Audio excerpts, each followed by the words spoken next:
Welcome to my channel. She disappeared, no texts, no calls, no explanations. And just when you finally started moving on, she reaches out. One message, one hey, one innocent question that reopens everything. And now you're stuck thinking, what does this mean? Should I reply? What do I say without looking weak? Listen carefully.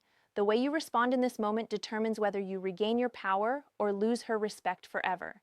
Today, I'll show you exactly how to respond when she reaches out after silence using female psychology, emotional dynamics, and dark psychological truths most men never understand. Stay with me because one wrong reply can undo weeks or months of progress. Most men fail right here, not because they don't care, but because they care too much. Before we dive deeper, a quick message. If you've been learning from my videos and you want to support this work, you can subscribe to me on Facebook with a paid membership, send stars, or join my YouTube channel's paid community. Your support helps me create more powerful content for you, and I truly appreciate every bit of it. All right, now let's continue. Why she really came back. First, let's destroy a dangerous illusion. She didn't reach out because she suddenly realized you were the one. She didn't text because she missed you romantically. She reached out because something inside her shifted. Here are the real psychological reasons women reappear after silence. Her emotional safety elsewhere weakened. Her curiosity about you increased. Your absence created uncertainty. Her validation supply dropped, or she felt your emotional energy detach. Silence doesn't make women forget. Silence creates a vacuum. And humans, especially emotionally driven ones, hate unanswered questions. Women are relationship thinkers. They catalog emotional data constantly. When you go silent, you become the one variable in her mental database that remains unsolved. Incompleteness nags at her subconscious until she reaches out, not necessarily because she wants you back, but because she needs closure on the question, where does he stand now? Your silence communicated something her emotions couldn't ignore. You're no longer available as an emotional resource. That scarcity, that sudden absence of your attention, flips a psychological switch. What was once taken for granted becomes valuable. If she truly didn't care, she wouldn't have broken the silence at all, the biggest mistake men make. Let me tell you what not to do. Do not respond instantly. Ask where she went. Say, I missed you. Confront her emotionally. Act cold or angry. Over-explain yourself. Why? Because her message isn't about logic. It's about emotional positioning. The moment you chase clarity, you lose leverage. See, when men respond immediately with questions like, where have you been? Or, why didn't you text me back? They're essentially handing over their power. They're revealing that her absence affected them deeply. They're showing that they were counting the days, checking their phone, wondering, waiting. That kind of emotional transparency might seem honest, but in the context of attraction dynamics, it kills mystery. It removes any doubt she might have had about your emotional independence. And the moment she knows you were affected, she relaxes. The tension dissolves. The curiosity dies. Women are attracted to emotional challenge, not emotional certainty. When you give her certainty too quickly, you remove the very ingredient that made her reach out in the first place. Your response should never be emotional. It should be strategic. Understand this first. She is testing you. Whether she knows it consciously or not, her message is a test. She's asking, does he still need me? Did I still affect him? Did he move on? Am I still important? Your reply answers all of those questions in one sentence. And most men answer them incorrectly. Think of it this way. Her text is like a probe sent into your emotional territory. She's gathering intelligence. She wants to see if you're still the same man who was emotionally invested, or if something has changed, if you've evolved, if you've detached. This isn't necessarily malicious, it's instinctive. Women are wired to assess emotional stability in men. It's a survival mechanism hardwired over millennia. A man who falls apart emotionally when she pulls away is on a subconscious level perceived as less capable of handling life's uncertainties, so when she reaches out, she's checking, is he still reactive or has he leveled up? Your response is the answer. The power frame you must hold before you reply. Lock this mindset in. You are not reacting to her message. You are allowing access to your presence. She reached out because you were silent. So don't break the frame that brought her back. Calm, grounded, unrushed, unattached. That's power. This is about internal state, not external performance. You're not pretending to be unbothered. You actually are unbothered because you've spent your time away from her, building yourself, focusing on your purpose, reconnecting with your value. When you reply from this place, your words carry a different energy. There's no neediness, no hidden agenda, no desperation for validation, just presence. And presence is magnetic. The strongest reply never asks questions. It creates intrigue. How long should you wait to reply? Here's the truth.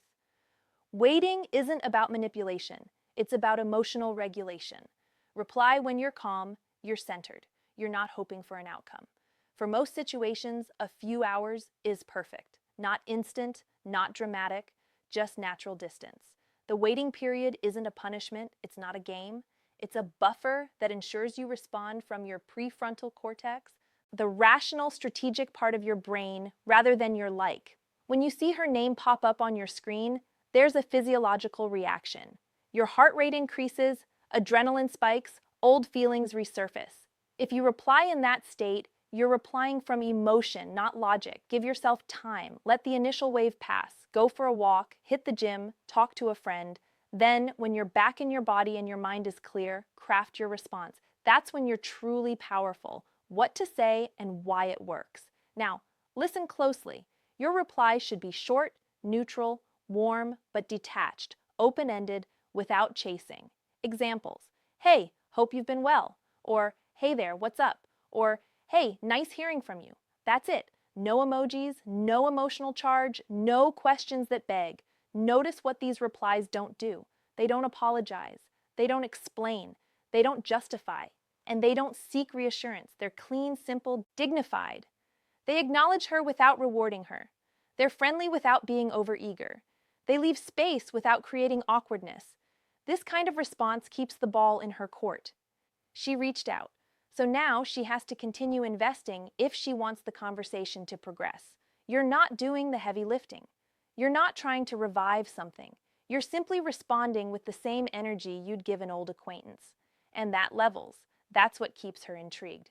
One sentence can communicate strength, desperation, or indifference. Why? This drives her crazy in a good way, because it does three powerful things. It doesn't punish her, it doesn't reward her, it doesn't reveal your emotional position. This creates uncertainty, and uncertainty fuels attraction. She now wonders, did he move on? Why isn't he asking? Why do I feel nervous? You flipped the dynamic before she had all the information. She knew you liked her. She knew you were invested. She knew you'd probably respond if she reached out. That predictability made her comfortable. And comfort kills attraction. Now she's uncertain. And uncertainty activates the same neural circuits as curiosity and desire. She starts thinking about you more, wondering what you're doing, who you're with, why you're so unbothered. Ironically, by caring less about the outcome, you become more attractive. By refusing to play into her expectation of how you'd respond, you become unpredictable, and unpredictability is intoxicating. What if she says something casual? If she keeps things light, match her tone. She says, just checking in. You reply, gotcha, hope everything's good on your end. You're not escalating, you're observing. Let her invest first. Matching energy is critical here. If she's casual and you come in heavy with emotion or intensity, it creates a mismatch that makes you look overeager. Stay calibrated, stay measured. This also serves as another test. If she's truly interested, she'll continue the conversation. She'll add more. She'll ask questions. She'll create openings. If she doesn't, if she just replies with another one-liner and lets it die, then you know her reach out was more about her ego than genuine interest. And in that case, you've saved yourself from investing in someone who isn't truly invested in you. Whoever invests emotionally first loses leverage. What if she apologizes? This is important. If she says, sorry I disappeared, do not say, it's okay, I understand. Instead say, I appreciate you saying that. Why? Because forgiveness is earned, not given freely. When you immediately excuse her behavior, you're communicating that her actions have no consequences. You're telling her subconsciously that she can come and go as she pleases, and you'll always be there waiting with open arms. But when you acknowledge her apology without absolving her, you maintain your self-respect. You're saying, I hear you, I recognize your accountability, but my forgiveness and trust are valuable. They're not automatic. This doesn't mean being cold or punishing, it means being honest. Respect yourself enough to not pretend her disappearance didn't matter. What if she asks to meet?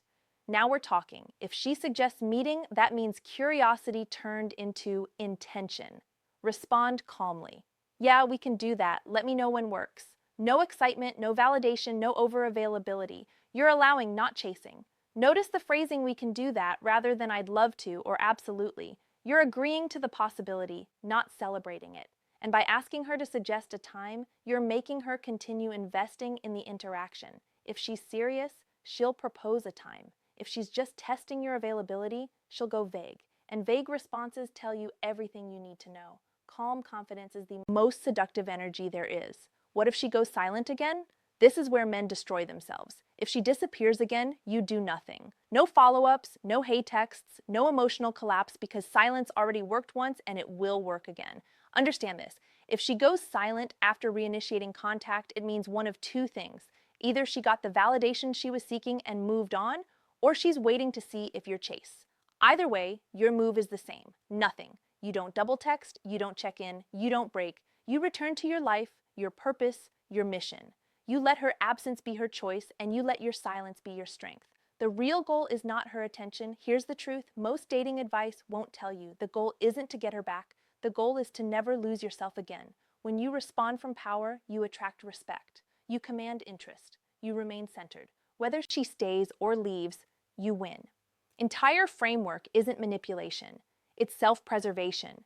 It's about protecting your peace, your dignity, and your emotional sovereignty. It's about recognizing that your value doesn't decrease based on someone else's inability to see it. When you operate from this place, outcomes become irrelevant. You're no longer trying to force someone to want you. You're simply being the kind of man who naturally attracts the right people and naturally repels the wrong ones. When you stop needing her response, she starts needing yours. Final shift in mindset. She didn't return because you waited perfectly. She returned because you detached. That's the secret. Not games, not tricks, not manipulation. Emotional self-control. Detachment isn't apathy, it's freedom. It's the ability to care about someone without being controlled by that care. It's the capacity to want something without needing it. And that energy, that freedom is what draws people in, because it's rare. Because most people are desperate. Most people need validation. Most people collapse when someone pulls away. But you stay standing. You stay whole. You stay you. And that's the most attractive thing in the world. If this video helped you understand female psychology,